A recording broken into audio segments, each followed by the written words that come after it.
Hello DSSB aspirant.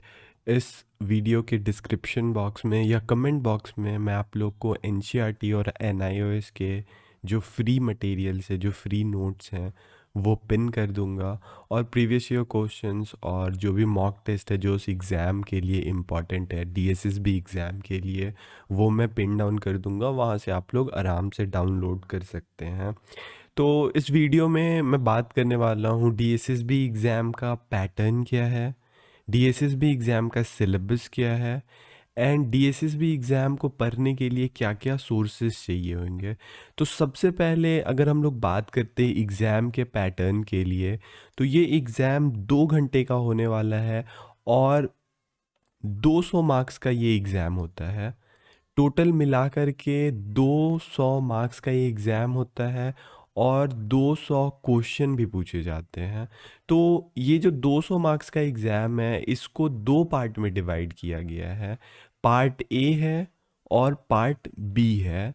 तो ये जानना हम लोग को बहुत ही ज़रूरी है कि आखिर पार्ट ए, बहुत टाइम कन्फ्यूज़न रहता है कि पार्ट ए का एग्ज़ाम किसको देना है, पार्ट बी का एग्ज़ाम किसको देना है, दोनों अलग सिटिंग में होता है क्या?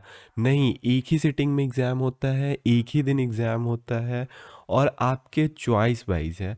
अगर मान के चलिए कोई स्टूडेंट पीआरटी का एग्ज़ाम देने वाला है, ओके, और उसको पार्ट ए भी देना पड़ेगा, पार्ट बी भी देना पड़ेगा।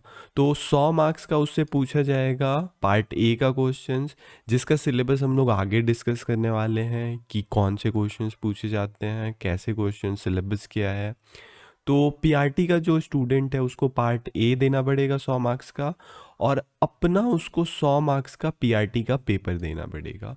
उसी तरह जो टीजीटी का प्रिपरेशन कर रहे हैं उनको 100 मार्क्स का पार्ट ए देना पड़ेगा और 100 मार्क्स का उनको अपना टीजीटी का पेपर देना पड़ेगा।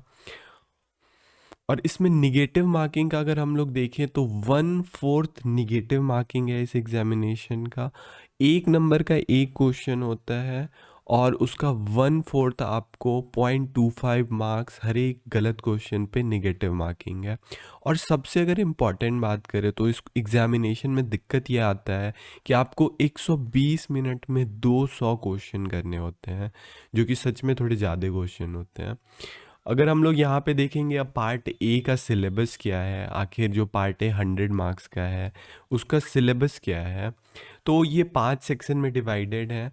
और आप लोग को इसमें थोड़ा सा भी परेशान नहीं होना है। जो सीटेट का सिलेबस है, एंड अगर आप लोग टीचर का तैयारी कर रहे हैं तो सीटेट ऑफ कोर्स आप लोग को पता ही है, सीटेट का एग्ज़ाम दिए होंगे, सीटेट क्वालिफाई होंगे, तब ये फॉर्म आप लोग भर पाएंगे। तो इसमें बेसिकली 5, पार्ट ए में 5 टॉपिक्स हैं जो कवर होते हैं, और सीटेट में भी आप लोग देखिएगा तो यही सेम टॉपिक है। तो इंग्लिश होगा यहाँ पे आपको, हिंदी होगा, और फिर ये मैथ्स है आपका, मैथ्स होगा, रीजनिंग होगा, और ये जनरल अवेयरनेस है। जनरल अवेयरनेस में किस टाइप के क्वेश्चन रहेंगे? करंट अफेयर के उतना ज़्यादा क्वेश्चन नहीं रहते हैं, बट जैसे सोशल साइंस हो गया, थोड़ा सा कौन सबसे लॉन्गेस्ट स्टेशन हो गया, इस सब टाइप के थोड़े से क्वेश्चन रहते हैं, जो कि मैं इस चैनल पे प्रीवियस ईयर क्वेश्चन डाल करके आप लोग को वो बताने वाला हूँ कि आखिर आप लोग कैसे जनरल अवेयरनेस का तैयारी कीजिए, या फिर किस टाइप के आप लोग को क्वेश्चंस पढ़ने हैं। अब पार्ट बी हम लोग देखते हैं। तो पार्ट बी हम लोग थोड़ा डिटेल में देखेंगे कि पीआरटी का जिनको तैयारी करना है, जो कि डीएलएड हैं और उन्होंने सीटेट पास कर रखा है और प्राइमरी टीचर का वो भरे हैं 1 to 5 में, तो वो पीआरटी का एग्ज़ाम देंगे। और जो कि टीजीटी हैं, जो कि बीएड पास हैं और क्लास 8 तक के अप्लाई कर रहे हैं, 10 तक का अप्लाई कर रहे हैं, तो वो टीजीटी भरेंगे। और पीजीटी वो हो गए जो 11-12 का भरने वाले हैं। ओके, तो हम लोग यहाँ पे देखेंगे कि पार्ट बी का सिलेबस क्या है। पार्ट ए तो हम लोग देख चुके हैं कि पार्ट ए का हम लोग सिलेबस यहाँ देख लिए हैं, और अब हम लोग पार्ट बी का देखेंगे कि जो पीआरटी का तैयारी कर रहे हैं उनको क्या करना है। तो मेरे हिसाब से मानिए तो बहुत ही आप लोग को चिल फ्री रहना है, टेंशन नहीं लेना है। जो पीआरटी का सिलेबस है ये भी सेम टू सेम सीटेट का जो सिलेबस है वही सिलेबस है, उससे अलग कुछ भी नहीं है। ठीक है, मैं तो यही बोलूँगा कि उससे अलग कुछ भी नहीं है, सब वही सिलेबस है, बस आप लोग को थोड़ा-सा धैर्य रखना है। ये स्लाइड से पहले मैं आप लोग को ये बता दूँ कि जो पीआरटी है,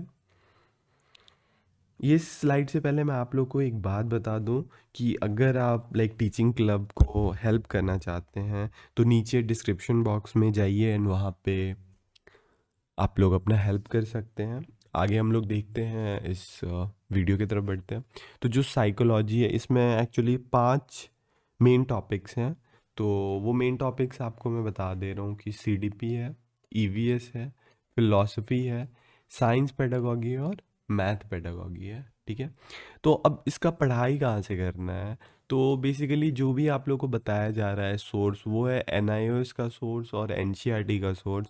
तो एनआईओएस डीएलएड नोट्स, बच्चे कंफ्यूज हो रहे हैं कि आखिर इसमें है क्या, नया पढ़ना पड़ेगा? कुछ नया नहीं है, जो आप लोग ने पढ़ा हुआ है बीएड के 2 साल के कोर्स में, वही ये नोट्स है और कुछ भी नहीं है। जिन्होंने बीएड किया हुआ है उनके लिए और इजी है, जिन्होंने डीएलएड किया हुआ है उनको कोई परेशान नहीं होना है, कुछ नया नहीं पढ़ना है।